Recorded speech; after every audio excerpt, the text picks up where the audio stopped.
दुख की ये बात है कि आजकल भी औरतें दबके रहते हैं, बोलने के हिम्मत नहीं है। तो ये जब तक इक्वालिटी बोल देते हैं, लेकिन चलाता कौन है? पति। अगर पति की मानती नहीं है तो झगड़ा होता है घर में।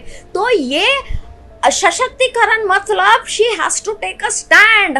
वुमन का मतलब वुमन बस, चाहे वो एससी हो, एसटी हो, ओबीसी हो, ठाकुर हो, वैश्य, आई मीन क्षत्रिय हो, कुछ भी। 30% क्यों, 50% क्यों नहीं? हम आदमी और औरत बराबर है, हम दोनों इंसान है। तो ये किसने तय कर लिया है कि आदमी ऊंचे कद पे है या औरत कम है? हमारे पास तो ब्रेन है, सब है। Equality has to be there. नमस्कार, आप सबका स्वागत है लॉ स्ट्रीट भारत में। और जैसा कि आप जानते हैं कि वुमेन रिजर्वेशन बिल जो है वो टेबल किया गया है लोकसभा में। इसको लेकर काफ़ी कुछ बातें जो हैं वो की जा रही हैं कि बिल में क्या है, या बिल की इम्प्लीमेंटेशन को लेकर क्या कुछ होने वाला है या हो रहा है, या किस तरह से ये जो है बिल क्या बदलाव लाएगा हमारे देश में, और उस बदलाव में कितना समय लगेगा। इस मुद्दे पर अपनी कानूनी राय देने के लिए हमारे साथ हैं senior advocate of Supreme Court Mahalakshmi Pangani ji. शुक्रिया हमसे बात करने के लिए, समय निकालने के लिए। तो मैम, आपसे सवाल का शुरुआत मैं यही करूँगी कि ये बिल क्या कहता है? देखिएगा, बिल ये कहता है कि वुमेन्स रिजर्वेशन 33% लागू होगा, लेकिन वो थोड़ी क्लॉजेस है उसमें। तो एक क्लॉज ये है कि that it will take place after the delimitation starts. So delimitation का मतलब क्या है? डीलिमिटेशन का मतलब ये है that there will be boundaries to define the boundaries of a constituency. तो कॉन्स्टिट्यूएंसी के ऊपर कितने पॉपुलेशन होता है उसका 33%। और दूसरी बात, that will happen only after the 128th amendment of 2023 which will be published. Now article 82 2002 में अमेंड हुआ था। उस टाइम उन्होंने बोला था कि सेंसस की delimitation for census will take place in the year 2026। ठीक है, तो 2026 तक अगर हम इंतज़ार करेंगे तो ये बिल का फ़ायदा क्या हुआ मुझे समझ में नहीं है। लेकिन लोग सोचते हैं कि बिल आते के साथ वुमेन की रिजर्वेशन, वुमेन सशक्तिकरण हो जाएगा। ऐसा लगता है कि ये संसद लोग औरतों को वोट्स के चक्कर में बेवकूफ़ बना रहे हैं। तो इम्प्लीमेंटेशन और एक्ट लाने टेबल पे ज़मीन आसमान का फ़र्क है। हम बहुत स्वागत करते हैं, लेकिन ऐसे क्लॉसेस को हटा के तुरंत करने से फ़ायदा होगा, नहीं तो it's just a vote bank politics, that's it. उससे ज़्यादा मैं क्या बोल सकती हूँ। लेकिन जिस तरह से बिल टेबल किया गया है कि इसकी मांग जो है वो काफ़ी समय से की जा रही थी, तो क्या ये उस और एक बड़ा कदम कहा जा सकता है? देखिएगा, पहला एक्ट आया था 73rd and 74th अमेंडमेंट में, that was in 1992। That was regarding वो 33% पंचायत राज में, लोकल बॉडीज में वुमेन की रिजर्वेशन की। वो तो हुआ, ठीक है। फिर 2008 में 108th अमेंडमेंट के दौर पे ये रिजर्वेशन आई थी वुमेन का 33%। तो बिल भी पास हो गया था राज्यसभा में 2010 में, लेकिन वो लोकसभा में गवर्नमेंट फॉल हो गया, तो उसके कारण चले गया। अब 13 साल बाद तरक्की इतनी करी है तो कौन सी बड़ी ये है, it's a step in the right direction, but it's too late, it's मेरे समझ में नहीं आता है कि। और दूसरी बात, मेरे पर्सनल ओपिनियन ये है कि 33% क्यों, 50% क्यों नहीं? हम आदमी और औरत बराबर है, हम दोनों इंसान है।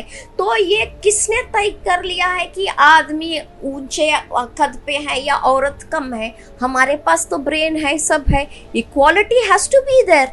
और दूसरी बात ये है कि अगर हम देखें, सशक्तिकरण बोलते हैं, लेकिन करते क्या है औरतों के लिए? औरतों के लिए बेशक बोलते हैं हम आपको सिलाई मशीन दे रहे हैं, गैस दे रहे हैं, ये दे रहे हैं ना, लेकिन वहाँ एम्प्लॉयमेंट के टाइम्स में या रेम्यूनरेशन में क्या तरक्की हुआ है? आप बताइएगा हमें। हम जुडिशरी में हैं, सुप्रीम कोर्ट में हैं, 13% है विमेन रिप्रेजेंटेशन, 3 विमेन जजेस है देश में। अगर आप देख लीजिएगा तो रिप्रेजेंटेशन कहाँ है विमेन की? जेंडर पैरिटी बोलते हैं, ये सब बोलने की बात है, करके दिखाना चाहिए ना। You have to do it.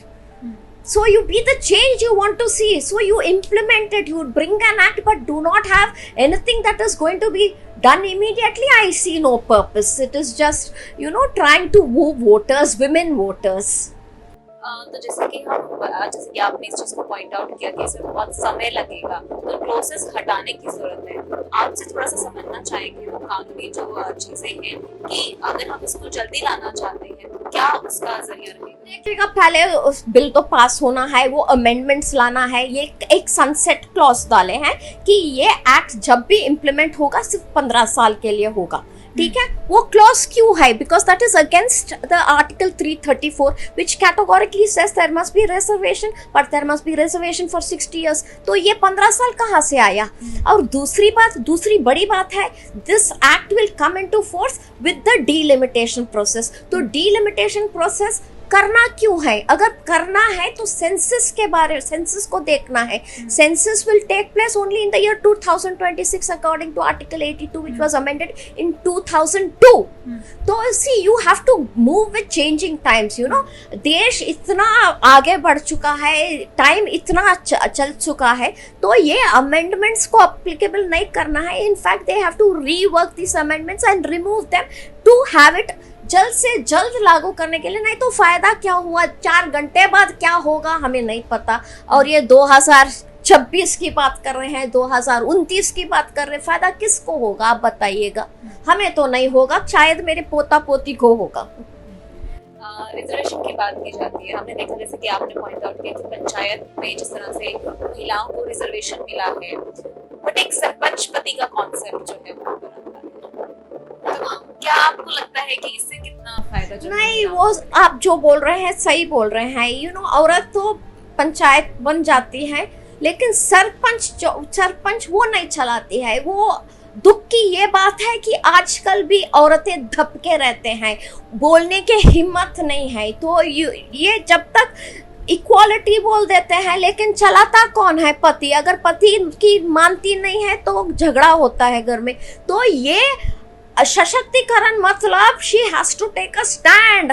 हाँ, बोलने की हिम्मत चाहिए, निर्णय लेने की हिम्मत चाहिए। जब तक ये हिम्मत नहीं आएगा तो सशक्तिकरण का मतलब ही बेकार हो जाता है। So she has to take important decisions. मान के चलिए, घर में अगर आप कमाते हो तो आपको वो हक देना चाहिए कि जो पैसे तुम कमाते हो उसके साथ क्या कर सकती हो, वो अधिकार, वो financial independence, the importance, decisions लेने का इम्पोर्टेंस, वो सिर्फ महिला जब लेगी, हाँ बोलने की हिम्मत करेगी, ना बोलने की हिम्मत करेगी, तब सशक्तिकरण होगा।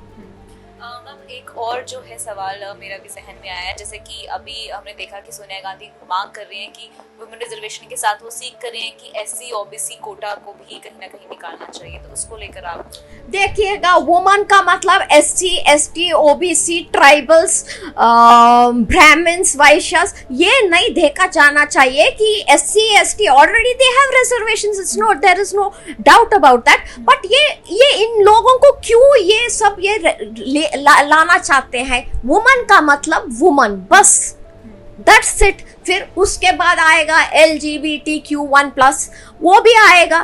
तो ये ऐसे ही चलते रहेगा, तो मुद्दा का कोई क्लोजर नहीं होगा। सो if you have to bring about women reservation, it is across the board, across all castes and communities and states. You see, you understand that woman का मतलब वुमन, बस, चाहे वो SC हो, ST हो, OBC हो, ठाकुर हो, वैश्य, क्षत्रिय हो, कुछ भी। शुक्रिया हमसे बात करने के लिए। तो ये सारी जानकारी जो है आप लोगों को मिली। इस तरह की और जानकारी के लिए देखते रहिए लॉ स्ट्रीट भारत।